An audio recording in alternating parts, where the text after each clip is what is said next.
I welcome you all once again, and now I'm going to continue further in this video about the new laws which were provided by the government and which were enforced to protect the environment after the Bhopal gas tragedy seen in India.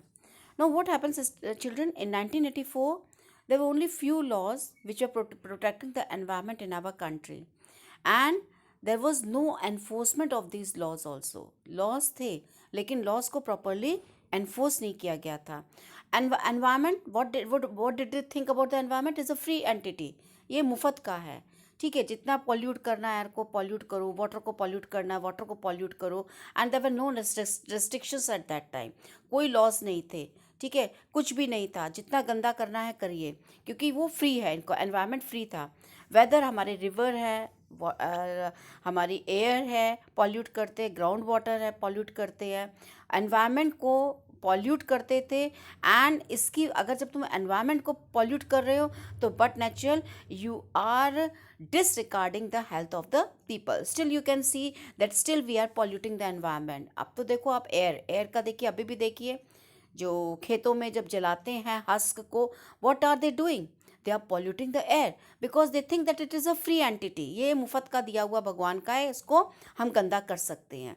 लेकिन उनको ये नहीं पता है कि what we are doing, हम दूसरे की हेल्थ को जो है डिसरिगार्ड कर रहे हैं, उसको रिस्पेक्ट नहीं कर रहे हैं हेल्थ को. तो आज भी ये हमें चीज़ें देखने को मिलती है.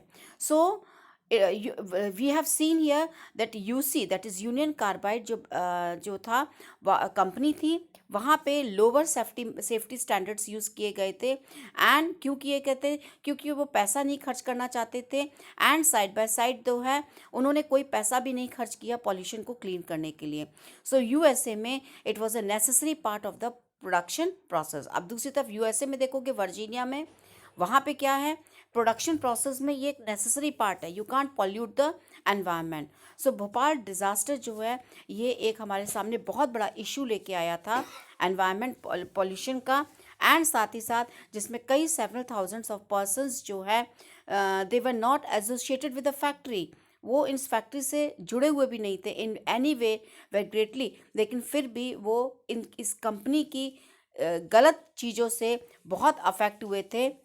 In any way were greatly affected. Because why? Because they were affected because of the poisonous gas leakage from the plant. So इससे जो है रियलाइज़ हुआ दैट द एग्जिस्टिंग लॉ, लोग फिर बाद में पता चला कि जो भी लॉ गवर्नमेंट ने बनाया है, this is a very weak law and it only cover the individual worker. ठीक है, वो जो लॉ बना है वो इंडिविजुअल वर्कर को कवर कर रहा है and not to the person who might be injured due to industrial accidents. उस लॉ ने उन लोगों को कवर नहीं किया जो लोग इससे अफेक्टेड थे. अफेक्टेड इंडस्ट्रियल एक्सीडेंट से जो अफेक्टेड होते, जो फैक्ट्रीज में जो एक्सीडेंट्स होते उससे अफेक्टेड होते, उनके ऊपर लॉ नहीं था.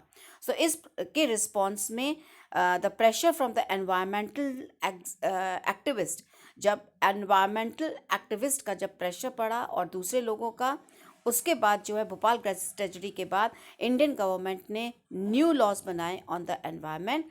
और हैंसफोर्थ जो पॉल्यूटर है उसको अब अकाउंटेबल समझा जाएगा for the damage done to the environment.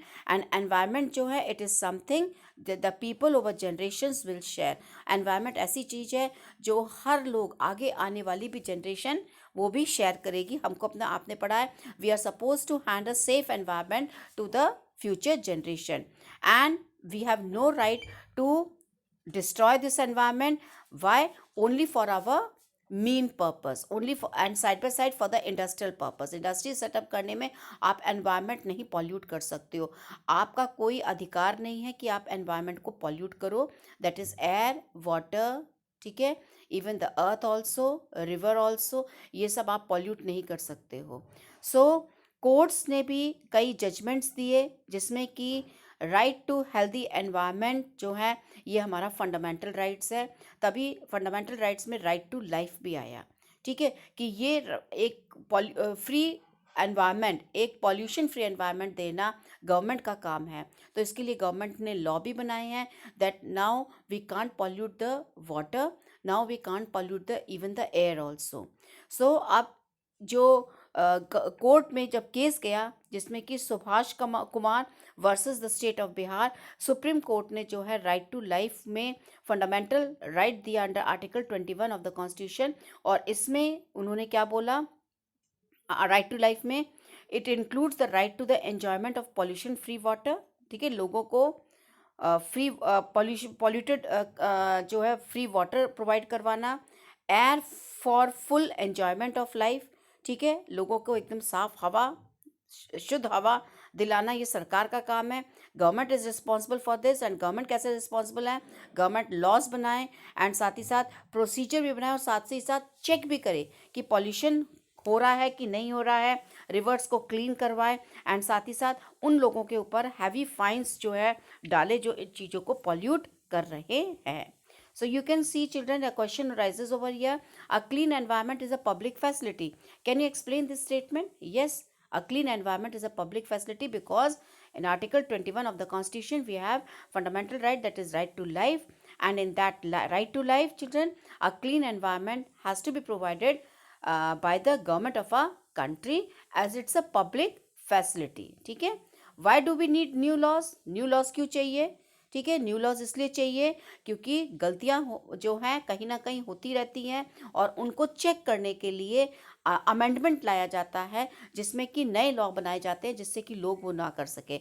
अब आप देखिए कि एग्रीकल्चर का आप देखेंगे कि जो ये हस्क जलाते हैं उससे क्या होता है, जब हस्क जलता है, जब हार्वेस्टिंग हो जाती है, हस्क जलता है तो एनवायरनमेंट में काफ़ी, एयर में काफ़ी असर पड़ता है जिससे कि हमारे एयर में जो है काफ़ी पॉल्यूशंस आ जाते हैं जिसकी वजह से लोगों को हेल्थ प्रॉब्लम स्टार्ट हो जाती है। एनवायरनमेंट जो है, एयर एटमॉस्फेयर जो है हमारा वर्क हो जाता है, ग्लोबल वार्म हो जाता है, ग्लोबल वार्मिंग हो जाती है, गर्मी बढ़ जाती है।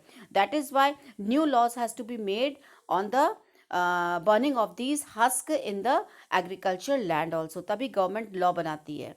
Why are companies and contractors are able to violate environmental laws? क्यों कंपनीज और कॉन्ट्रैक्टर्स क्यों वायलेट करते हैं एनवायरमेंटल लॉ को?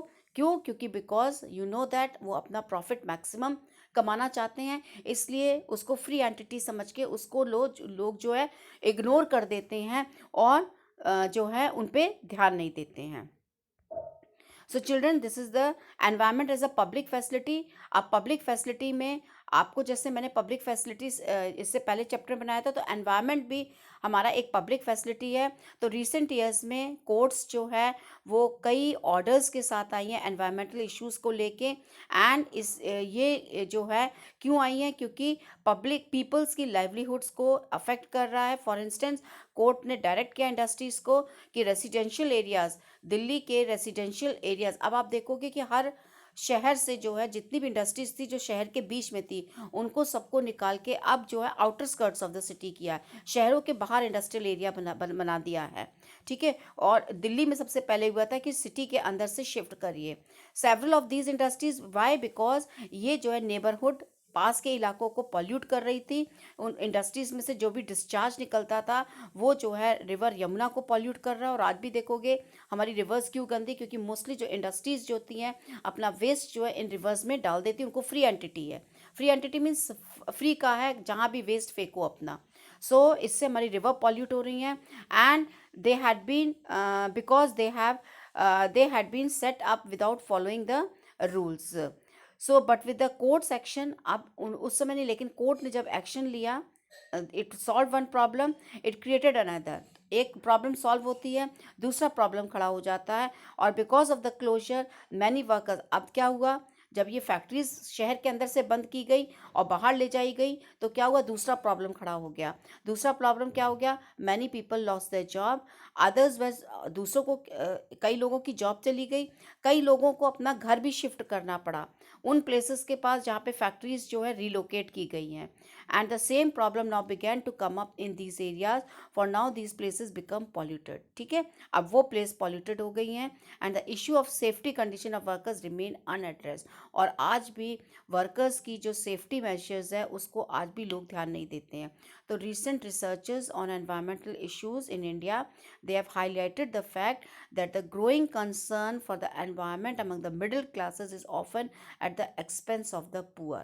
ठीक है, जो ग्रोइंग कंसर्न है एनवायरमेंट को लेके मिडिल क्लासेस में, ये किसके बेसिस पे है?